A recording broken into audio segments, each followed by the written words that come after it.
ਦੋਸਤੋ ਪੰਜਾਬੀ ਟ੍ਰਿਬਿਊਨ ਦੇ ਰੋਜ਼ਾਨਾ ਪ੍ਰੋਗਰਾਮ ਵੇਲੇ ਦੀ ਗੱਲ ਵਿੱਚ ਤੁਹਾਡਾ ਸਵਾਗਤ ਹੈ। ਮੈਂ ਆਤਿਸ਼ ਗੁਪਤਾ ਤੁਹਾਡੇ ਸਾਹਮਣੇ ਹਾਜ਼ਰ ਹਾਂ ਤੇ ਅੱਜ ਅਸੀਂ ਗੱਲ ਕਰਾਂਗੇ ਕੇਂਦਰ ਸਰਕਾਰ ਦੇ ਪੰਜਾਬ ਲਈ 3 ਨੁਕਾਤੀ ਫਾਰਮੂਲੇ ਬਾਰੇ। ਸਾਡੇ ਨਾਲ ਇਸ ਵਿਸ਼ੇ ਤੇ ਗੱਲਬਾਤ ਕਰਨ ਲਈ ਵਿਸ਼ੇਸ਼ ਤੌਰ ਤੇ ਹਾਜ਼ਰ ਨੇ ਸਾਡੇ ਸੀਨੀਅਰ ਪੱਤਰਕਾਰ ਸ਼੍ਰੀ ਚਰਨਜੀਤ ਸਿੰਘ ਭੁੱਲਰ ਸਾਹਿਬ। ਭੁੱਲਰ ਸਾਹਿਬ, ਤੁਹਾਡਾ ਬਹੁਤ ਬਹੁਤ ਸਵਾਗਤ ਹੈ ਜੀ। ਮਿਹਰਬਾਨੀ ਜੀ ਤੁਹਾਡੀ। ਚਰਨਜੀਤ, ਜਿਸ ਤਰ੍ਹਾਂ ਅਸੀਂ ਗੱਲ ਕਰ ਰਹੇ ਹਾਂ ਅੱਜ ਵੀ ਕਿ ਭਾਜਪਾ ਨੇ ਪੰਜਾਬ ਲਈ 3 ਨੁਕਾਤੀ ਜਿਹੜਾ ਫਾਰਮੂਲਾ ਤਿਆਰ ਕੀਤਾ ਹੈ, ਜਿਸ ਦੇ ਏਜੰਡੇ ਵਜੋਂ ਕੇਂਦਰੀ ਗ੍ਰਹਿ ਮੰਤਰਾਲੇ ਨੇ ਪਿਛਲੇ ਦਿਨ ਪੰਜਾਬ ਸਰਕਾਰ ਨੂੰ ਇੱਕ ਪੱਤਰ ਵੀ ਜਾਰੀ ਕੀਤਾ ਸੀ, ਜਿਸ ਵਿੱਚ ਪ੍ਰਵਾਸੀ ਮਜ਼ਦੂਰਾਂ ਨੂੰ ਲੈ ਕੇ ਕਿਸਾਨੀ ਘੋਲ ਨੂੰ ਨਿਸ਼ਾਨਾ ਬਣਾਇਆ ਗਿਆ ਸੀ। ਅਤੇ ਅੱਜ ਕੇਂਦਰੀ ਗ੍ਰਹਿ ਮੰਤਰੀ ਨੇ ਜਿਹੜਾ ਹੈਗਾ ਉਸ ਬਾਰੇ ਆਪਣੀ ਸਫਾਈ ਵੀ ਪੇਸ਼ ਕੀਤੀ ਹੈ। ਅਸੀਂ ਜਾਣਨਾ ਚਾਹਾਂਗੇ ਵੀ ਕਿ ਇਹ ਪੂਰਾ ਮਾਮਲਾ ਕੀ ਹੈ ਅਤੇ ਕੇਂਦਰ ਸਰਕਾਰ ਵੱਲੋਂ ਜਿਹੜਾ 3 ਨੁਕਾਤੀ ਫਾਰਮੂਲਾ ਤਿਆਰ ਕੀਤਾ ਇਹ ਕੀ ਹੈ, ਇਸ ਵਿੱਚ ਕੀ ਕੁਝ ਹੈ? ਅਸਲ 'ਚ ਇਹ ਹੈਗਾ ਕਿ ਵੀ ਜਦੋਂ ਤੋਂ ਖੇਤੀ ਕਾਨੂੰਨਾਂ ਦੇ ਖਿਲਾਫ ਜੀ ਕੌਮੀ ਪੱਧਰ 'ਤੇ ਪੰਜਾਬ ਨੇ ਅਗਵਾਈ ਦੇਣੀ ਸ਼ੁਰੂ ਕੀਤੀ ਹੈ ਕਿਸਾਨ ਘੋਲ ਨੂੰ, ਜੀ ਉਦੋਂ ਤੋਂ ਹੀ ਲੈ ਕੇ ਹੁਣ ਤੱਕ ਜਿਹੜਾ ਪੰਜਾਬ ਅਤੇ ਪੰਜਾਬ ਦੇ ਕਿਸਾਨ ਹੈ ਜਿਹੜੇ ਉਹ ਸਾਡੀ ਭਾਰਤ ਸਰਕਾਰ ਦੀਆਂ ਅੱਖਾਂ ਦੇ ਵਿੱਚ ਬੁਰੀ ਤਰ੍ਹਾਂ ਰੜਕ ਰਹੇ ਨੇ, ਕਿਉਂਕਿ ਮੋਦੀ ਸਰਕਾਰ ਨੂੰ ਪਿਛਲੇ 7 ਵਰ੍ਹਿਆਂ ਦੀ ਹਕੂਮਤ ਦੇ ਦੌਰਾਨ ਪਹਿਲੀ ਦਫਾ ਇੱਦਾਂ ਹੋਇਆ ਕਿ ਕੋਈ ਠੋਸ ਚੈਲੰਜ ਜਾਂ ਚੁਣੌਤੀ ਦਾ ਜਿਹੜਾ ਸਾਹਮਣਾ ਕਰਨਾ ਪੈ ਰਿਹਾ ਹੈ। ਸ਼ੁਰੂ 'ਚ ਭਾਰਤ ਸਰਕਾਰ ਨੂੰ ਇਹ ਲੱਗਦਾ ਸੀ ਕਿ ਜਿਹੜਾ ਖੇਤੀ ਅੰਦੋਲਨ ਹੈ, ਕਿਸਾਨ ਘੋਲ ਹੈ, ਇਹ ਪੰਜਾਬ ਤੱਕ ਸੀਮਤ ਹੈ ਜਾਂ ਹਰਿਆਣਾ ਤੱਕ ਸੀਮਤ ਹੈ। ਪਰ ਜਦੋਂ ਹੁਣ ਇਹਨੇ ਆਪਣੇ ਪੈਰ ਕੌਮੀ ਪੱਧਰ 'ਤੇ ਨਹੀਂ ਬਲਕਿ ਇੰਟਰਨੈਸ਼ਨਲ ਲੈਵਲ 'ਤੇ ਪਸਾਰ ਲਏ ਨੇ, ਤਾਂ ਜਿਹੜੇ ਤੌਖਲੇ ਹੈ ਭਾਜਪਾ ਦੇ ਖਾਸ ਕਰਕੇ ਉਹ ਵਧੇ ਨੇ। ਉਹਨਾਂ ਨੂੰ ਲੱਗਣ ਲੱਗਿਆ ਕਿ ਹੁਣ ਸਾਡਾ ਸਿਆਸੀ ਆਧਾਰ ਹੈ ਜਿਹੜਾ ਉਹ ਹਿੱਟ ਹੋਣ ਲੱਗਿਆ ਹੈਗਾ।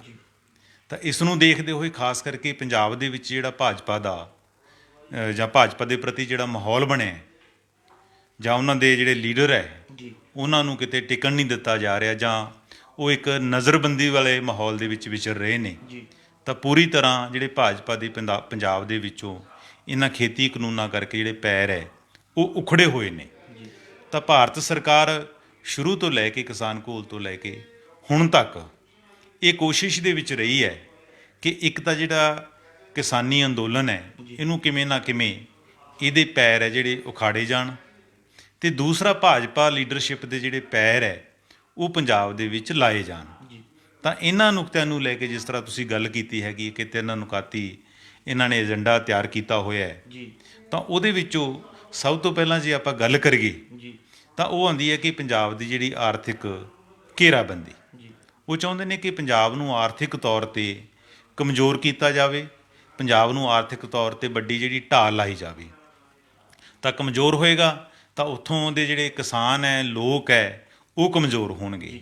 ਇੱਕ ਤਰ੍ਹਾਂ ਦਾ ਘੇਰਿਆ ਜਾ ਰਿਹਾ ਪੰਜਾਬ ਨੂੰ, ਚਾਹੇ ਉਹ ਮਸਲਾ GST ਦਾ ਹੋਵੇ, ਚਾਹੇ ਉਹ ਮਸਲਾ RDF ਦਾ ਹੋਵੇ, ਚਾਹੇ ਮਸਲਾ ਉਹ ਡਾਇਰੈਕਟ ਪੇਮੈਂਟ ਦਾ ਹੋਵੇ, ਅਤੇ ਚਾਹੇ ਹੁਣ ਜਿਸ ਤਰ੍ਹਾਂ ਇਹਨਾਂ ਨੇ ਇਲੈਕਟ੍ਰੀਸਿਟੀ ਐਕਟ ਹੈ ਜਿਹੜਾ ਅਮੈਂਡਮੈਂਟ ਐਕਟ ਹੈ ਜਿਹੜਾ ਉਹਨੂੰ ਲਿਆਉਣ ਦਾ ਮਸਲਾ ਹੋਵੇ।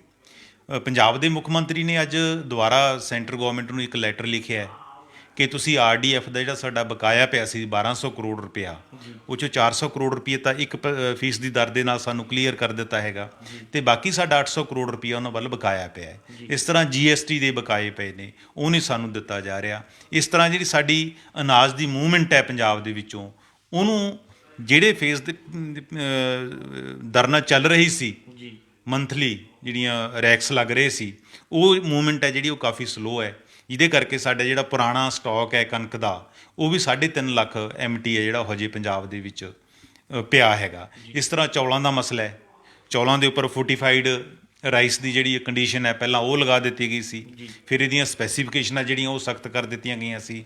ਤਾਂ ਮੁੱਖ ਦੀ ਗੱਲ ਇਹ ਹੈਗੀ ਆ ਕਿ ਕਿਸੇ ਨਾ ਕਿਸੇ ਰੂਪ ਦੇ ਵਿੱਚ ਜਿਹੜੀ ਭਾਰਤ ਸਰਕਾਰ ਹੈ ਉਹ ਪੰਜਾਬ ਨੂੰ ਨਪੀੜ ਕੇ ਰੱਖਣਾ ਚਾਹੁੰਦੀ ਹੈ। ਤਾਂ ਡਾਇਰੈਕਟ ਪੇਮੈਂਟ ਦਾ ਇਸ਼ੂ ਵੀ ਦੇਖੋ ਬਿਲਕੁਲ ਉਦੋਂ ਖੜਾ ਕੀਤਾ ਕਿ ਜਦੋਂ ਹੁਣ ਸਾਡੀ ਫਸਲ ਹੈ ਜਿਹੜੀ ਉਹ ਮੰਡੀਆਂ 'ਚ ਆਉਣ ਲਈ ਤਿਆਰ ਹੈਗੀ ਹੈ। ਤਾਂ ਇੱਕ ਏਜੰਡਾ ਤਾਂ ਇਹ ਹੈ ਕਿ ਪੰਜਾਬ ਨੂੰ ਚਾਰੇ ਪਾਸਿਓਂ ਇਹਨੂੰ ਢਾਹ ਲਾਈ ਜਾਵੇ, ਕੁੱਟਿਆ ਜਾਵੇ। ਉਹਦੇ ਨਾਲ ਇਹ ਹੈ ਕਿ ਕਿਸਾਨ ਅੰਦੋਲਨ ਨਾਲ ਜਿੱਥੇ ਸਾਡਾ ਕਿਸਾਨ ਭਾਈਚਾਰਾ, ਜਿੱਥੇ ਸਾਡੀ ਪੰਜਾਬ ਸਰਕਾਰ ਦੀ ਐਨਰਜੀ ਹੈ ਜਿਹੜੀ ਉਹ ਇਸ ਪਾਸੇ ਲੱਗ ਰਹੀ ਹੈ, ਅਗਰ ਸੈਂਟਰਲ ਗੌਰਮੈਂਟ ਇਹ ਮਸਲੇ ਨੂੰ ਹੱਲ ਕਰਦੀ ਹੈ ਤਾਂ ਉਹੀ ਐਨਰਜੀ ਸਾਡੀ ਸਟੇਟ ਹੈ ਜਿਹੜੀ ਉਹ ਆਪਣੇ ਲੋਕਾਂ ਲਈ ਲਾ ਸਕਦੀ ਹੈ, ਆਪਣੇ ਸਮਾਜ ਲਈ ਲਾ ਸਕਦੀ ਹੈ, ਲੋਕ ਹੈ ਜਿਹੜੇ ਆਪਣੇ ਪਰਿਵਾਰਾਂ ਲਈ ਲਾ ਸਕਦੇ ਨੇ, ਆਪਣੀ ਪੈਲੀ ਲਈ ਲਾ ਸਕਦੇ ਨੇ। ਤਾਂ ਬਹੁਤ ਸਾਰਾ ਜਿਹੜਾ ਪੈਸਾ ਸਾਡਾ, ਬਹੁਤ ਸਾਰੀ ਜਿਹੜੀ એનર્ਜੀ ਹੈ ਸਾਡੀ, ਉਹ ਵੇਸਟ ਹੋ ਰਹੀ ਹੈ ਇੱਕ ਤਰੀਕੇ ਨਾਲ, ਸਿਰਫ ਭਾਰਤ ਸਰਕਾਰ ਦੀ ਇਸ ਪਾਲਿਸੀ ਕਰਕੇ ਕਿ ਅਸੀਂ ਜਿਹੜੇ ਖੇਤੀ ਕਾਨੂੰਨ ਆ ਵਾਪਸ ਨਹੀਂ ਲੈਣੇ। ਤਾਂ ਅਸੀਂ ਏਜੰਡੇ ਦੀ ਜਿਹੜੀ ਇਹਨਾਂ ਦੀ ਦੂਜੀ ਮਦ ਦੀ ਗੱਲ ਕਰੀਏ ਆਤਿਸ਼, ਤਾਂ ਇਹ ਪਿਛਲੇ ਦਿਨਾਂ ਤੋਂ ਪਹਿਲਾਂ ਵੀ ਇਹਨਾਂ ਨੇ ਇਹ ਗੇਮ ਖੇਡੀ ਸੀਗੀ। ਹਿੰਦੂ ਤਬਦੀ ਦਾ ਮੁੱਦਾ ਸ਼ੁਰੂ ਤੋਂ ਹੀ ਇਹ ਰੱਖਦੇ ਹੀ ਹੈਗੇ ਨੇ ਏਜੰਡੇ ਤੇ, ਹੈ ਨਾ, ਪੋਲਰਾਈਜੇਸ਼ਨ ਕੀਤੀ ਜਾਂਦੀ ਹੈ। ਅਤੇ ਪੰਜਾਬ ਦੇ ਨਜ਼ਰ ਦੇ ਵਿੱਚ ਖਾਸ ਤੌਰ 'ਤੇ ਇਹ ਜਿਹੜੇ ਦਲਿਤ ਭਾਈਚਾਰਾ ਹੈ ਉਹਨਾਂ ਦੀ ਇੱਕ ਪੋਲਰਾਈਜੇਸ਼ਨ, ਧਰੁਵੀਕਰਨ ਕਰਨਾ ਚਾਹੁੰਦੇ ਨੇ, ਕਿਉਂਕਿ ਇਹਨਾਂ ਨੂੰ ਲੱਗਦਾ ਕਿ ਜਿਹੜੇ ਕਿਸਾਨਾਂ ਦੇ ਵਿੱਚੋਂ ਸਾਡਾ ਜਿਹੜਾ ਬੇਸ ਹੈ ਉਹ ਪੂਰੀ ਤਰ੍ਹਾਂ ਖੁਰ ਚੁੱਕਾ ਹੈਗਾ। ਤਾਂ ਉਹਦੇ ਬਦਲੇ 'ਚ ਇਹਨਾਂ ਨੂੰ ਹੈ ਕਿ ਸੁਸਾਇਟੀ ਨੂੰ ਕਿਸ ਤਰ੍ਹਾਂ ਵੰਡਿਆ ਜਾ ਸਕਦਾ ਹੈ, ਕਿਸ ਤਰ੍ਹਾਂ ਹਿੰਦੂ ਔਰ ਸਿੱਖ ਦੇ ਵਿੱਚ ਇੱਕ ਪੁਆੜਾ ਖੜਾ ਕੀਤਾ ਜਾ ਸਕਦਾ ਹੈ, ਉਹਨਾਂ ਦੇ ਵੋਟ ਬੈਂਕ ਦਾ ਧਰੁਵੀਕਰਨ ਕੀਤਾ ਜਾ ਸਕਦਾ ਹੈ, ਇਸ ਤਰ੍ਹਾਂ ਦਲਿਤਾਂ ਦੇ ਵਿੱਚ। ਤਾਂ ਹੁਣ ਜਿਹੜੀ ਆਪਾਂ ਗੱਲ ਮੁੱਖ ਇਸ਼ੂ ਦੇ ਤੌਰ 'ਤੇ ਲੈ ਰਹੇ ਹਾਂ ਉਹ ਹੈ ਕਿ ਕੇਂਦਰੀ ਜਿਹੜਾ ਗ੍ਰਹਿ ਮੰਤਰਾਲਾ ਹੈਗਾ ਉਹਨੇ ਕੁਝ ਦਿਨ ਪਹਿਲਾਂ ਇੱਕ ਪੱਤਰ ਹੈ ਜਿਹੜਾ ਉਹ ਪੰਜਾਬ ਸਰਕਾਰ ਨੂੰ ਭੇਜਿਆ, ਜਿਹਦੇ ਵਿੱਚ ਉਹਨਾਂ ਨੇ ਕਿਸਾਨਾਂ ਨੂੰ ਸਿੱਧੇ ਤੌਰ 'ਤੇ ਨਿਸ਼ਾਨਾ ਬਣਾਇਆ ਔਰ ਕਿਸਾਨੀ ਨੂੰ ਜਿਹੜਾ ਬਦਨਾਮ ਕਰਨ ਦੀ ਕੋਸ਼ਿਸ਼ ਕੀਤੀ ਹੈ। ਉਹ ਲੈਟਰ ਪੰਜਾਬੀ ਟ੍ਰਿਬਿਊਨ ਕੋਲ ਵੀ ਹੈ ਔਰ ਪੰਜਾਬੀ ਟ੍ਰਿਬਿਊਨ ਨੇ ਇਹ ਖਬਰ ਨੂੰ ਬ੍ਰੇਕ ਵੀ ਕੀਤਾ ਸੀ। ਉਹਦੇ ਵਿੱਚ ਇਹ ਕਿਹਾ ਗਿਆ ਸੀਗਾ ਆਤਿਸ਼ ਕਿ ਤੁਹਾਡੇ ਜਿਹੜੇ ਬਾਰਡਰ ਏਰੀਏ ਦੇ ਵਿੱਚ ਜਿਹੜੇ ਤਕਰੀਬਨ ਪਿਛਲੇ 2 ਸਾਲਾਂ ਦੇ ਵਿੱਚ 2019 ਔਰ 2020 ਦੇ ਵਿੱਚ ਜਿਹੜੀ ਬਾਰਡਰ ਸਿਕਿਉਰਿਟੀ ਫੋਰਸ ਹੈ ਉਹਨੂੰ ਭਾਰਤੀ ਨਾਗਰਿਕ ਮਿਲੇ ਨੇ, ਜਿਨ੍ਹਾਂ ਦੀ ਗਿਣਤੀ 58 ਹੈ। ਤਾਂ ਉਹਨਾਂ ਦੀ ਕੰਡੀਸ਼ਨ ਹੈ, ਜਿਹੜੀ ਮੈਂਟਲ ਕੰਡੀਸ਼ਨ ਹੈ, ਉਹ ਬੜੀ ਮਾੜੀ ਸੀ। ਔਰ ਉਹਨਾਂ ਨੇ ਕਿਹਾ ਉਸ BSF ਦੇ ਹਵਾਲੇ ਨਾਲ, ਜਿਹੜਾ ਹੋਮ ਮਿਨਿਸਟਰੀ ਨੇ ਕਿਹਾ ਕਿ ਉਹਨਾਂ ਨੇ ਇਹ ਐਡਮਿਟ ਕੀਤਾ, ਉਹਨਾਂ ਲੋਕਾਂ ਨੇ, ਭਾਰਤੀ ਨਾਗਰਿਕਾਂ ਨੇ, ਕਿ ਉਹ ਬਿਹਾਰ ਔਰ UP ਤੋਂ ਆਏ ਹੋਏ ਪ੍ਰਵਾਸੀ ਮਜ਼ਦੂਰ ਨੇ ਔਰ ਜਿਨ੍ਹਾਂ ਨੂੰ ਕਿਸਾਨਾਂ ਨੇ ਪੰਜਾਬ ਦੇ ਉੱਥੋਂ ਲੈ ਕੇ ਆਏ, ਉਹਨਾਂ ਨੂੰ ਵੱਧ ਸੈਲਰੀ ਦਾ ਲਾਲਚ ਦਿੱਤਾ ਗਿਆ, ਪੰਜਾਬ ਦੇ ਵਿੱਚ ਲਿਆ ਕੇ ਉਹਨਾਂ ਨੂੰ ਇੱਕ ਬੰਧੂਆ ਮਜ਼ਦੂਰ ਦੀ ਤਰ੍ਹਾਂ ਰੱਖਿਆ ਹੋਇਆ ਹੈਗਾ, ਉਹਨਾਂ ਨੂੰ ਰਿਟੇਨ ਕਰਕੇ ਰੱਖਿਆ ਹੋਇਆ ਹੈ ਔਰ ਉਹਨਾਂ ਨਾਲ ਜਿਹੜਾ ਗੈਰ ਮਨੁੱਖੀ ਵਿਵਹਾਰ ਕੀਤਾ ਜਾ ਰਿਹਾ ਹੈ, ਉਹਨਾਂ ਦੇ ਜਿਹੜੇ ਹਿਊਮਨ ਰਾਈਟਸ ਦੀ ਜਿਹੜੀ ਵਾਇਓਲੇਸ਼ਨ ਹੋ ਰਹੀ ਹੈ ਔਰ ਉਹਨਾਂ ਨੂੰ ਘੱਟ ਸੈਲਰੀ ਦਿੱਤੀ ਜਾ ਰਹੀ ਹੈ। ਇਸ ਤੋਂ ਵੱਡੀ ਗੱਲ ਜਿਹੜਾ ਕਿਸਾਨਾਂ 'ਤੇ ਇਲਜ਼ਾਮ ਲਾਇਆ ਗਿਆ ਹੈ ਕਿ ਪ੍ਰਵਾਸੀ ਮਜ਼ਦੂਰਾਂ ਨੂੰ, ਜਿਹੜੇ ਪੰਜਾਬ ਦੇ ਕਿਸਾਨ ਹੈ, ਖਾਸ ਕਰਕੇ ਸਰਹੱਦੀ ਕਿਸਾਨ ਹੈ, ਉਹਨਾਂ ਨੂੰ ਨਸ਼ਿਆਂ 'ਤੇ ਲਾ ਰਹੇ ਨੇ, ਨਸ਼ਾ ਕਰਕੇ ਉਹਨਾਂ ਜਿਹੜਾ ਤਵਾਜ਼ਨ ਹੈ ਉਹ ਵਿਗੜ ਗਿਆ ਹੈਗਾ। ਇਹ ਮੁੱਖ ਤੌਰ 'ਤੇ ਉਸ ਪੱਤਰ ਦੇ ਵਿੱਚ ਗੱਲ ਲਿਖੀ ਹੋਈ ਹੈ। ਉਸ ਤੋਂ ਬਾਅਦ ਸਾਡੇ ਗ੍ਰਹਿ ਮੰਤਰੀ ਨੇ ਅੱਜ ਦੇ ਪੇਪਰਾਂ ਦੇ ਵਿੱਚ ਇਹ ਗੱਲ ਸਾਫ਼ ਵੀ ਕੀਤੀ ਹੈ। ਉਹਨਾਂ ਨੇ ਕਿਹਾ ਕਿ ਇਹ ਮਨੁੱਖੀ ਤਸਕਰੀ ਦਾ ਮਾਮਲਾ ਹੈ। ਅਸੀਂ ਇਸ ਆਸਪੈਕਟ ਨੂੰ ਜਿਹੜਾ ਹੈਗਾ ਉਹ ਸੋਸ਼ੋ ਇਕਨੋਮਿਕ ਐਂਗਲ ਤੋਂ ਦੇਖਦੇ ਸੀਗੇ, ਪਰ ਪੱਤਰ ਦੇ ਵਿੱਚ ਇਹ ਸਾਫ਼ ਲਿਖਿਆ ਗਿਆ ਕਿ ਮਜ਼ਦੂਰ ਆ ਜਿਹੜੇ ਖੇਤਾਂ ਦੇ ਵਿੱਚ ਬੰਧੂਆ ਮਜ਼ਦੂਰ ਬਣਾਏ ਹੋਏ ਸੀ। ਸੈਂਟਰ ਗਵਰਨਮੈਂਟ ਕੁਝ ਵੀ ਕਹੇ, ਪਰ ਉਹਨਾਂ ਦੀ ਜਿਹੜੀ ਮਨਸ਼ਾ ਹੈ ਪੱਤਰ ਭੇਜਣ ਦੀ, ਉਹ ਬੜੀ ਸਾਫ਼, ਬੜੀ ਕਲੀਅਰ ਹੁੰਦੀ ਹੈ ਸਾਨੂੰ। ਅਤੇ ਜੇ ਅਸੀਂ ਨਜ਼ਰ ਮਾਰੀਏ ਕਿ ਇਹ ਮਸਲਾ ਦੇਖਿਆ ਜਾਵੇ ਤਾਂ 2019 ਔਰ 20 ਦਾ ਹੈ, ਤਕਰੀਬਨ 1.5 ਸਾਲ ਹੋਣ ਵਾਲਾ ਹੈਗਾ। 1.5 ਸਾਲ ਪਹਿਲਾਂ ਕਿਉਂ ਨਹੀਂ ਇਹ ਮਸਲੇ ਨੂੰ ਉਠਾਇਆ ਗਿਆ, ਜੇ ਅਗਰ ਇਹ ਬੰਧੂਆ ਮਜ਼ਦੂਰੀ ਦਾ ਸੀ। ਸੈਕਿੰਡ, BSF ਤਾਂ ਕਹਿ ਰਹੀ ਹੈ ਕਿ ਚਲੋ ਇਹ ਹੈ, ਪਰ BSF ਨੇ ਜਦੋਂ ਇਹ ਲੋਕਾਂ ਨੂੰ ਪੰਜਾਬ ਪੁਲਿਸ ਦੇ ਹਵਾਲੇ ਕੀਤਾ, ਜਿਹੜੇ 58 ਦਾ ਜ਼ਿਕਰ ਕਰਦੇ ਹੈਗੇ ਨੇ, ਪੰਜਾਬ ਪੁਲਿਸ ਨੇ ਇਹ ਗੱਲ ਸਾਫ਼ ਕੀਤੀ ਹੈ, ਖਾਸ ਕਰਕੇ ਬਾਰਡਰ ਜ਼ੋਨ ਦੀ ਜਿਹੜੀ ਪੁਲਿਸ ਹੈ, ਕਿ ਜਦੋਂ ਵੀ ਸਾਨੂੰ ਇਹ ਲੋਕ ਸਾਡੇ ਹਵਾਲੇ ਕੀਤੇ ਗਏ ਸੀ ਤਾਂ BSF ਨੇ ਰਿਟਨ ਦੇ ਵਿੱਚ ਜਾਂ ਜਵਾਨੀ ਤੌਰ 'ਤੇ ਕਿਤੇ ਵੀ ਬੰਧੂਆ ਮਜ਼ਦੂਰੀ ਵਾਲੀ ਗੱਲ ਹੈ ਜਿਹੜੀ ਉਹ ਨਹੀਂ ਕਹੀ ਸੀ। ਇਹਦਾ ਮਤਲਬ ਹੈ ਕਿ ਜੇ ਇਸ ਮਦ ਨੂੰ ਹੋਮ ਮਿਨਿਸਟਰੀ ਆਪਣੇ ਕੋਲੋਂ ਜੋੜ ਕੇ ਪੱਤਰ ਭੇਜਦੀ ਹੈ ਤਾਂ ਸਾਡੇ ਕੋਲ ਫਿਰ ਕੋਈ ਵੀ ਜਿਹੜੀ ਲੁਕੀ ਛੁਪੀ ਗੱਲ ਨਹੀਂ ਰਹਿ ਜਾਂਦੀ, ਕਿ ਇਹ ਅਸਲ 'ਚ ਚਾਹੁੰਦੇ ਨੇ ਕਿ ਇਹ ਦੋਨਾਂ ਧਿਰਾਂ ਦੇ ਵਿੱਚ, ਕਿਸਾਨਾਂ ਦੇ ਵਿੱਚ ਤੇ ਮਜ਼ਦੂਰਾਂ ਦੇ ਵਿੱਚ ਇੱਕ ਰਿਫਟ ਪਾਈ ਜਾ ਸਕੇ, ਤਾਂ ਕਿ ਕਿਸਾਨ ਘੋਲ ਹੈ ਜਿਹੜਾ ਉਹ ਹਿੱਟ ਹੋ ਸਕੇ ਜਾਂ ਉਹਨੂੰ ਖੋਰਾ ਲਾਇਆ ਜਾ ਸਕੇ। ਦੂਸਰੀ ਗੱਲ ਜਿਹੜੀ ਨਜ਼ਰ 'ਚ ਪੈਂਦੀ ਹੈਗੀ ਹੈ, ਤੁਸੀਂ ਨੋਟ ਕੀਤਾ ਹੋ ਜਾਂ ਸਾਡੇ ਦਰਸ਼ਕਾਂ ਨੇ ਵੀ ਦੇਖਿਆ ਹੋਵੇਗਾ ਕਿ ਪਿਛਲੇ ਦਿਨਾਂ ਦੇ ਵਿੱਚ ਇੱਕ ਜਲੰਧਰ ਤੋਂ, ਦੁਆਬੇ ਦੇ ਵਿੱਚੋਂ ਦਲਿਤ ਇਨਸਾਫ ਯਾਤਰਾ ਵੀ ਨਿਕਲੀ ਸੀ, ਅਤੇ ਉਹਦੇ ਜਿਹੜੇ ਚਾਹੇ ਉਹਦੇ ਨਵਾਂ ਸ਼ਹਿਰ ਦੇ ਵਿੱਚ ਵੀ ਰਫੜ ਪਿਆ, ਉੱਥੇ ਵੀ ਪਿਆ, ਪਰ ਉਸ ਤੋਂ ਬਾਅਦ ਪੰਜਾਬ ਪੁਲਿਸ ਨੇ ਉਹ ਮੌਕਾ ਸੰਭਾਲਿਆ। ਠੀਕ ਹੈ, ਉਹ ਉਸ ਤੋਂ ਬਾਅਦ ਉਹ ਯਾਤਰਾ ਜਿਹੜੀ ਰੁਕ ਜਾਂਦੀ ਹੈਗੀ ਹੈ। ਤਾਂ ਵਿਜੇ ਸਾਪਲਾ ਜੀ ਜਿਹੜੇ ਸਾਬਕਾ ਮੰਤਰੀ ਨੇ, ਉਹਨਾਂ ਦਿਨਾਂ ਦੇ ਵਿੱਚ ਕਈ ਜਿਹੜੀਆਂ ਐਟਰੋਸਿਟੀਜ਼ ਹੋਈਆਂ ਸੀਗੀਆਂ ਦਲਿਤਾਂ 'ਤੇ, ਉਹਨਾਂ ਦੇ ਘਰਾਂ ਵਿੱਚ ਜਾਣ ਦੀ ਜਿੱਦ ਕਰਦੇ ਨੇ, ਲੋਕ ਉਹਨਾਂ ਦੇ ਰਾਹ ਰੋਕਦੇ ਨੇ, ਤਾਂ ਪੁਲਿਸ ਆਖਦੀ ਹੈ ਕਿ ਤੁਸੀਂ ਦੂਸਰੇ ਅਲਟਰਨੇਟਿਵ ਰੂਟ ਉੱਤੋਂ ਦੀ ਚਲੇ ਜਾਓ, ਪਰ ਉਹ ਜਿੱਦ ਕਰਦੇ ਨੇ ਕਿ ਅਸੀਂ ਇਸੇ ਰੂਟ ਉੱਤੋਂ ਦੀ ਜਾਣਾ ਹੈ। ਉਹਦਾ ਮਤਲਬ ਕੀ ਹੈ ਕਿ ਦਲਿਤਾਂ ਦੇ ਵਿੱਚ ਇੱਕ ਟਕਰਾਓ ਖੜਾ ਕਰਨ ਦਾ ਡੈਲੀਬਰੇਟਲੀ ਅਟੈਂਪਟ ਹੋ ਸਕਦੀ ਹੈ, ਜਿਸ ਤਰ੍ਹਾਂ ਅਸੀਂ ਟੋਟਲ ਸੀਨ ਨੂੰ ਦੇਖ ਰਹੇ ਹੈਗੇ ਹਾਂ। ਤਾਂ ਇਹ ਸਾਪਲਾ ਜੀ। ਦੂਸਰਾ, ਸਾਪਲਾ ਜੀ ਨੂੰ ਪਿਛਲੇ ਦਿਨਾਂ 'ਚ ਜਿਹੜਾ ਨੈਸ਼ਨਲ ਕਮਿਸ਼ਨ ਬਣਿਆ ਹੋਇਆ ਹੈ SCs ਦਾ, ਉਹਦਾ ਚੇਅਰਮੈਨ ਲਾਇਆ ਗਿਆ ਪੰਜਾਬ ਦੇ ਵਿੱਚੋਂ, ਅਤੇ ਜਦੋਂ ਤੋਂ ਪਹਿਲੀ ਗੱਲ ਤਾਂ ਉਹਨਾਂ ਦੀ ਚੋਣ ਪੰਜਾਬ 'ਚੋਂ ਕੀਤੀ ਗਈ ਹੈ, ਇੱਕ ਦਲਿਤ ਹੋਣ ਦੇ ਨਾਤੇ ਉਹਨੂੰ ਚੇਅਰਮੈਨ ਲਗਾਇਆ। ਦੂਸਰਾ, ਉਹਨਾਂ ਦੀਆਂ ਉਸ ਦਿਨ ਤੋਂ ਜਿਹੜੀਆਂ ਕਾਰਵਾਈਆਂ ਨੈਸ਼ਨਲ ਕਮਿਸ਼ਨ ਦੀਆਂ, ਉਹ ਜ਼ਿਆਦਾ ਪੰਜਾਬ 'ਤੇ ਫੋਕਸ ਹੋਣੀਆਂ ਸ਼ੁਰੂ ਹੋ ਗਈਆਂ ਨੇ। ਕਿ ਜਿੱਥੇ ਵੀ ਕੋਈ ਇਸ ਤਰ੍ਹਾਂ ਮਾਮਲਾ ਹੁੰਦਾ, ਦਲਿਤਾਂ ਦਾ ਮਾਮਲਾ ਹੁੰਦਾ, ਉਹ ਚੁੱਕਦੇ ਨਹੀਂ। ਅਸੀਂ ਇਸ ਗੱਲ ਨਾਲ ਸਹਿਮਤ ਹਾਂ ਕਿ ਕਿਸੇ ਨਾਲ ਵੀ ਕੋਈ ਅਨਿਆਂ ਹੋ ਰਿਹਾ ਹੈ, ਕਿਸੇ ਨਾਲ ਕੋਈ ਜ਼ਬਰ ਹੋ ਰਿਹਾ, ਧੱਕਾ ਹੋ ਰਿਹਾ ਹੈ, ਉਸ ਨੂੰ ਇਨਸਾਫ ਮਿਲਣਾ ਚਾਹੀਦਾ, ਉਹਦੀ ਆਵਾਜ਼ ਹੈ ਜਿਹੜੀ ਉੱਠਣੀ ਚਾਹੀਦੀ ਹੈ। ਪਰ ਇਕੱਲਾ ਪੰਜਾਬ ਕਿਉਂ, ਯੂਪੀ ਦੇ ਵਿੱਚ ਦਲਿਤਾਂ ਤੇ ਐਟਰੋਸਿਟੀ ਜਿੰਨੀਆਂ ਹੋ ਰਹੀਆਂ ਨੇ, 1 ਨੰਬਰ ਤੇ ਹੈ ਇੰਡੀਆ ਦੇ ਵਿੱਚੋਂ। ਦਿਨ ਦਿਹਾੜੇ ਰਾਤਾਂ ਨੂੰ ਅੱਗਾਂ ਲਾ ਦਿੱਤੀਆਂ ਜਾਂਦੀਆਂ, ਰੇਪ ਕਰਕੇ, ਗੈਂਗ ਰੇਪ ਹੁੰਦੇ ਨੇ। ਪਰ ਅੱਜ ਤੱਕ ਸਾਪਲਾ ਜੀ ਨੇ ਯੂਪੀ ਦਾ ਮਾਮਲਾ ਕਿਉਂ ਨਹੀਂ ਉਠਾਇਆ? ਇਹ ਵੀ ਵਿਚਾਰਨਯੋਗ ਹੈ ਜਿਹੜੀ ਗੱਲ ਹੈਗੀ ਹੈ। ਇਹ 2 ਇਸ਼ੂ ਤੋਂ ਸਾਨੂੰ ਲੱਗਦਾ ਹੈਗਾ, ਕਿਉਂਕਿ ਜਦੋਂ ਤੋਂ ਕਿਸਾਨਾਂ ਨੇ ਇੱਕ ਤਰ੍ਹਾਂ ਦੀ ਪਹਿਲਾਂ ਵੀ ਸਾਂਝ ਤਾਂ ਹੈਗੀ ਸੀ, ਜੱਟ ਤੇ ਸੀਰੀ ਵਾਲੀ ਸਾਂਝ ਹੈ ਜਿਹੜੀ, ਉਹ ਕਿਸਾਨਾਂ ਤੇ ਮਜ਼ਦੂਰਾਂ ਦੀ ਬਣੀ ਹੋਈ ਹੈ ਪਹਿਲਾਂ ਹੀ। ਸਾਡੇ ਕਲਚਰ ਦੇ ਵਿੱਚ ਵੀ ਬਹੁਤ ਇਸ ਤਰ੍ਹਾਂ ਦੇ ਵੇਰਵੇ ਦਰਜੇ ਜਾਂ ਰਚਨਾਵਾਂ ਹੈਗੀਆਂ ਨੇ। ਪਰ ਹੁਣ ਜਦੋਂ ਕਿਸਾਨ ਘੋਲ ਚੱਲਦਾ ਹੈ ਤਾਂ ਜਿਹੜੀ ਸਾਂਝ ਹੈ ਜਿਹੜੀ ਹੋਰ ਡੂੰਘੀ ਹੋਈ ਹੈ, ਉਹਨਾਂ ਦੀ ਸਾਂਝ ਡੂੰਘੀ ਹੋਈ ਹੈ। ਜਿਸ ਤਰ੍ਹਾਂ ਪਿੱਛੇ ਤੁਸੀਂ ਦੇਖਿਆ ਹੋਇਆ ਰਵਿਦਾਸ ਜੀ ਦਾ ਦਿਨ ਮਨਾਇਆ ਗਿਆ ਹੈਗਾ। ਰਵਿਦਾਸ ਤੋਂ ਬਿਨਾਂ ਹੁਣ ਜਿਵੇਂ ਇਹਨਾਂ ਨੇ 14 ਅਪ੍ਰੈਲ ਨੂੰ ਜਿਹੜਾ ਅੰਬੇਦਕਰ ਜੀ ਦਾ ਜਨਮ ਦਿਨ ਦਿਹਾੜਾ ਮਨਾਉਣਾ ਹੈ, ਉਸ ਦਾ ਜਿਹੜੀ ਸਾਰੀ ਸਟੇਜ ਹੈ ਉਹ ਦਲਿਤ ਭਾਈਚਾਰੇ ਦੇ ਹਵਾਲੇ ਕੀਤੀ ਜਾਣੀ ਹੈ। ਤਾਂ ਇਹ ਗੱਲਾਂ ਰੜਕ ਰਹੀਆਂ ਨੇ ਤੇ ਇਹ ਗੱਲਾਂ ਸਾਨੂੰ ਇਸ਼ਾਰਾ ਵੀ ਕਰਦੀਆਂ ਨੇ ਕਿ ਪੰਜਾਬ ਦੇ ਵਿੱਚ ਭਾਜਪਾ ਦਾ ਇਹ ਇੱਕ ਏਜੰਡੇ ਦੇ ਤੌਰ ਤੇ ਲੈ ਰਹੀ ਹੈ। ਸਾਨੂੰ ਘਟਨਾਵਾਂ ਤੋਂ ਹੀ ਲੱਗ ਰਿਹਾ ਹੈ। ਇਹ ਗੱਲਾਂ ਦੇਖੋ ਕਨਫਰਮ ਤਾਂ ਹੁੰਦੀਆਂ ਨਹੀਂ ਜਾਂ ਕਿਤੇ ਰਿਟਰਨ 'ਚ ਤਾਂ ਹੁੰਦੀਆਂ ਨਹੀਂ, ਪਰ ਉਹਨਾਂ ਦੀ ਪਾਲਿਸੀ ਤੋਂ ਲੱਗ ਰਿਹਾ ਕਿ ਜਿਸ ਤਰ੍ਹਾਂ ਦੀ ਪਿਛਲੇ ਦਿਨਾਂ ਤੋਂ ਇੱਕ ਚਾਲ ਦੇ ਵਿੱਚ ਉਹ ਚੱਲ ਰਹੇ ਨੇ ਕਿ ਦਲਿਤਾਂ ਦੀ ਪੋਲਰਾਈਜੇਸ਼ਨ ਕੀਤੀ ਜਾਵੇ ਔਰ ਜਿਹੜਾ ਕਿਸਾਨ ਹੈ, ਮਜ਼ਦੂਰ ਹੈ, ਉਹਦੇ ਵਿੱਚ ਇੱਕ ਕਤਾਰ ਹੈ ਜਾਂ ਇੱਕ ਲਕੀਰ ਹੈ ਉਹ ਖਿੱਚੀ ਜਾਵੇ। ਚਰਨ ਜੀ, ਜਿਵੇਂ ਹੁਣ ਤੁਸੀਂ ਦੱਸਿਆ ਵੀ ਕਿ ਦਲਿਤ ਏਜੰਡੇ ਤੋਂ ਇਹ ਚੀਜ਼ ਸਪਸ਼ਟ ਹੋ ਜਾਂਦੀ ਹੈ ਵੀ ਕਿ ਭਾਜਪਾ ਜਿਹੜੀ ਹੈਗੀ ਹੈ ਦਲਿਤਾਂ ਨੂੰ ਜਿਹੜੀ ਹੈਗਾ ਦਲਿਤਾਂ ਦੇ ਨਾਂ ਤੇ ਪੰਜਾਬ ਨੂੰ ਵੰਡਣਾ ਚਾਹੁੰਦੀ ਹੈ। ਇਹਦੇ ਨਾਲ ਹੀ ਅਸੀਂ ਜਾਣਨਾ ਚਾਹਾਂਗੇ ਵੀ ਕਿ ਉਹ ਤੀਜਾ ਨੁਕਤਾ ਕੀ ਹੈ ਜਿਸ 'ਤੇ ਜਿਹੜੀ ਹੈਗੀ ਹੈ ਭਾਜਪਾ ਜਾਂ ਕੇਂਦਰ ਸਰਕਾਰ ਆਪਣੀ ਆਸ ਲਾਈ ਬੈਠੀ ਹੈ। ਦੇਖੋ, ਉਹ ਤਾਂ ਭਾਜਪਾ ਦਾ ਜਿਹੜਾ ਸਰਬ ਸਾਂਝਾ ਨੁਕਤਾ ਪੂਰੇ ਨੇਸ਼ਨ ਲਈ ਕਿ ਹਿੰਦੂਤਵ ਦੀ ਗੱਲ ਕਰਕੇ ਜਦੋਂ ਵੀ ਵੋਟਾਂ ਆਉਂਦੀਆਂ ਨੇ ਇਸ ਮੁੱਦੇ ਨੂੰ ਜਿਹੜਾ ਉਭਾਰ ਦਿੱਤਾ ਜਾਂਦਾ ਹੈਗਾ। ਤਾਂ ਪੰਜਾਬ ਦੇ ਵਿੱਚ ਵੀ ਇਹ ਖੇਡ ਹੈ ਜਿਹੜੀ ਖੇਡੀ ਜਾ ਰਹੀ ਹੈ। ਤੁਸੀਂ ਦੇਖਿਆ ਹੋਵੇਗਾ ਕਿ ਪਿਛਲੇ ਦਿਨਾਂ ਦੇ ਵਿੱਚ ਮਲੋਟ ਦੇ ਵਿੱਚ ਜਿਹੜਾ ਇਨਸੀਡੈਂਟ ਹੋਇਆ ਹੈ ਬੜਾ ਸ਼ਰਮਨਾਕ ਹੈ, ਮੰਦਭਾਗਾ ਹੈਗਾ, ਪਰ ਉਹ ਮਾਹੌਲ ਕਿਸ ਨੇ ਕ੍ਰੀਏਟ ਕੀਤਾ, ਉਹ ਹਾਲਾਤ ਕਿਸ ਨੇ ਇਸ ਕਿਸਮ ਦੇ ਬਣਾਏ। ਹਰਿਆਣਾ ਦੇ ਵਿੱਚ ਭਾਜਪਾ ਦੀ ਸਰਕਾਰ ਹੈਗੀ ਹੈ, ਸਾਂਝੀ ਸਰਕਾਰ ਹੈਗੀ ਹੈ। ਹਰਿਆਣਾ ਦੇ ਵਿੱਚ ਭਾਜਪਾ ਦੇ ਲੀਡਰ ਹੈ ਜਿਹੜੇ ਉਹ ਫੀਲਡ ਦੇ ਵਿੱਚ ਨਹੀਂ ਜਾ ਰਹੇ, ਬਹੁਤ ਘੱਟ ਜਾ ਰਹੇ ਨੇ। ਜਿਸ ਤਰ੍ਹਾਂ ਮੁੱਖ ਮੰਤਰੀ ਕੱਲ ਗਏ ਹੈਗੇ ਨੇ ਜਾਂ ਚੌਟਾਲਾ ਪਹਿਲਾਂ ਗਏ ਸੀਗੇ।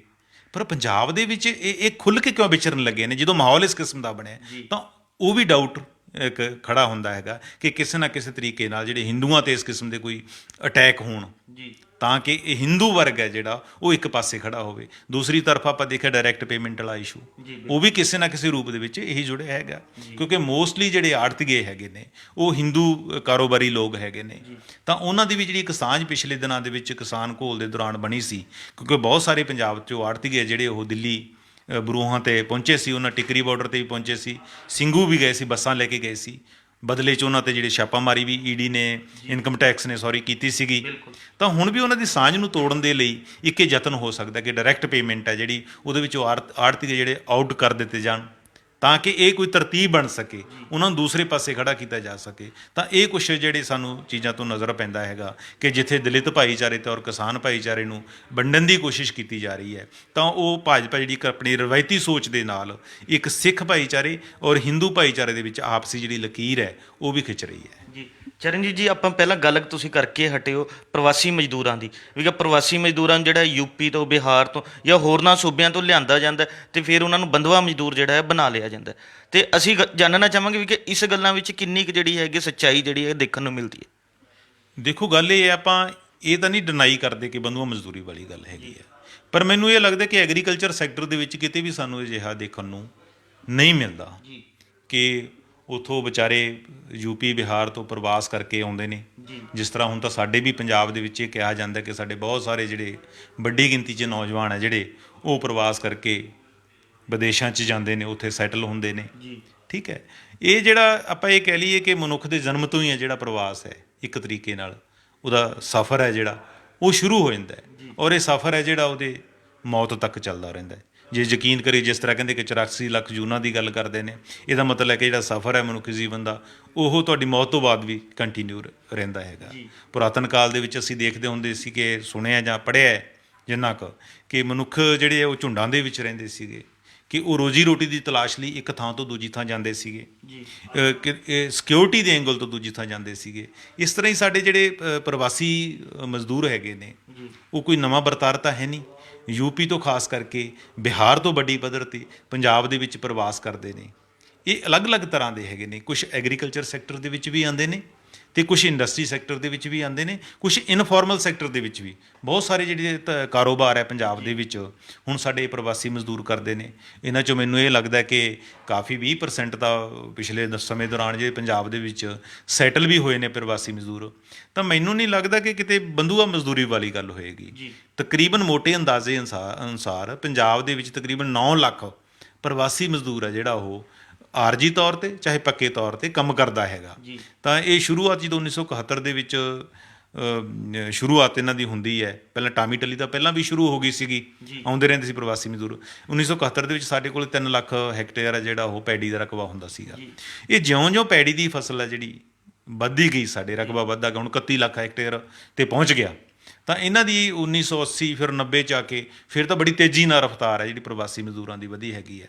ਤਾਂ ਇਹ ਸੈਂਟਰ ਗੌਰਮੈਂਟ ਕਹਿੰਦੀ ਹੈ ਕਿ ਪੰਜਾਬ ਦੇ ਕਿਸਾਨ ਉਹਨਾਂ ਨੂੰ ਬੰਧੂਆ ਮਜ਼ਦੂਰ ਦੇ ਤੌਰ 'ਤੇ ਰੱਖਦੇ ਆਪਣੇ ਖੇਤਾਂ ਦੇ ਵਿੱਚ, ਪਰ ਸਾਡੇ ਪੰਜਾਬ ਦੇ ਜਿਹੜੇ ਕਿਸਾਨ ਹੈ ਉਹ ਤਾਂ ਪੂਰੀ ਤਰ੍ਹਾਂ ਡਿਪੈਂਡੈਂਟ ਹੋ ਚੁੱਕੇ ਨੇ। ਉਹ ਤਾਂ ਇਹਨਾਂ ਦਾ ਵੈਲਕਮ ਕਰਦੇ ਨੇ। ਅਸੀਂ ਪਿਛਲੇ ਸੀਜ਼ਨਾਂ ਦੇ ਵਿੱਚ ਦੇਖਦੇ ਹੀ ਹਾਂ ਕਿ ਜਦੋਂ ਵੀ ਪੈੜੀ ਦਾ ਸੀਜ਼ਨ ਆਉਂਦਾ ਹੈ ਤਾਂ ਸਾਡੇ ਜਿਹੜੇ ਕਿਸਾਨ ਹੈ ਉਹ ਰੇਲਵੇ ਸਟੇਸ਼ਨਾਂ 'ਤੇ ਖੜ੍ਹਦੇ ਨੇ।